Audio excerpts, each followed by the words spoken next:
kažu da se kod muslimana dova uči na kraju, međutim i na početku i na kraju. Ibrahim alejhiselam je učio dovu na početku posla, Muhammed alejhiselam na kraju, ali je uvijek nastojao da ispoštuje i onaj običaj, tradiciju koju je činio i provodio Ibrahim alejhiselam.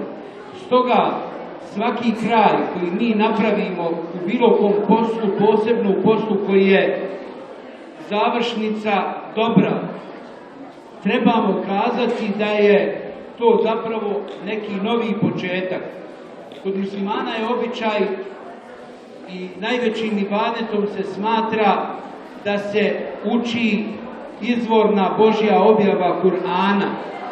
Kada se završi dova, kada se čini dova za završeni okončanje učenja Kur'ana ili hatmu, uvijek je običaj da se prouči sura Fatiha i početak sure El Bekare, prvi ajet. Zašto to?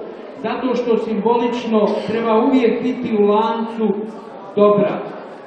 Završavajući jedan dobar posao treba simbolično započeti odmah i novo učenje, novu hatmu.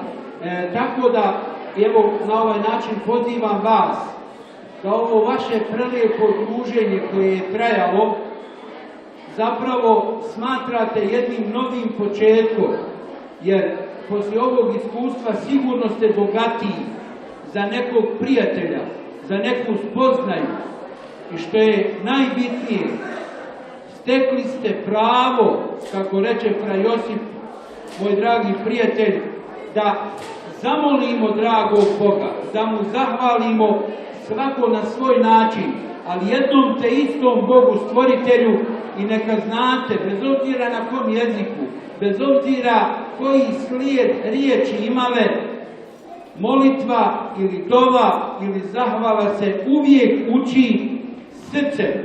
Neka znate, srce je sjedište ili sjetište ili simbol onoga što je odraz ljudskih želja, htijenja i svega onoga što čovjeka odlikuje u odnosu na sva druga živa bića. Ja ću simbolično proučiti jednu od uobičajenih dova koju muslimani najčešće uče kad završavaju poslove ukrašene svojim dobrim djelima, jer u Kur'anu se često spominje amenu va amilu salihat. Vjerujte i tu svoju vjeru potvrđujte dobrim djelima. Stoga je, kako se i zove, Fatiha, srce ibadeta. Kaže se da je ona čak 2 puta objavljena. Stoga ću zamoliti, jer je svi možemo učiti, jer je svi najčešće naučimo odmah na početku, kada se učimo u mektebima, da zajednički proučimo sa izvornim tekstom na arapskom jeziku. Bismillahirrahmanirrahim. Alhamdulillahi rabbil alamin. Hvala Bogu, gospodaru svih svjetova, Allahu svevišnjem, maliki jaumidin, vladaru sudnjega dana, ijake na'budu wa ijake nesta'in. Tebe, gospodaru, samo tebe obožavamo i od tebe put spasenja tražimo. Ihdina ila siratil mustaqim. Uputi nas na put dobrih ljudi, a ne na put oni. Siratal ladina an'amta alejhim, gajril magdubi alejhim valaddallin. A ne na put oni koji su svojim lošim postupcima zaslužili srdžbu tvoju i gnjev tvoj i koji su doista zalutali. Amin, to jest, Bože, primi nama našu dovu. Poslanik je najčešće učio dovu također: Rabbi jesir, vala tuasir, Rabbi termin bil hajr. Gospodaru, olakšaj nam sve poslove koje s dobrim zanijetimo, nemoj nam otežavati i učini da se s hajrom, sa dobrim završi svaki naš iskreni ibadet ili djela koja se čine u ime Boga.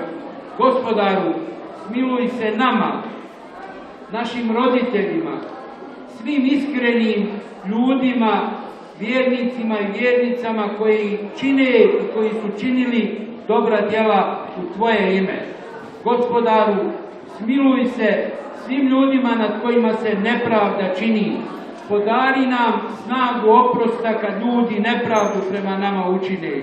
I podari nam snagu izvinjenja kad mi nepravdu prema drugim ljudima učinimo. Gospodaru, podari nam da nam budu dostupna dobra koja si stvorio na ovom svijetu i sačuvaj nas kazne na budućem svijetu. Amin. Alhamdulillahi Rabbil Alamin. Al-Fatiha.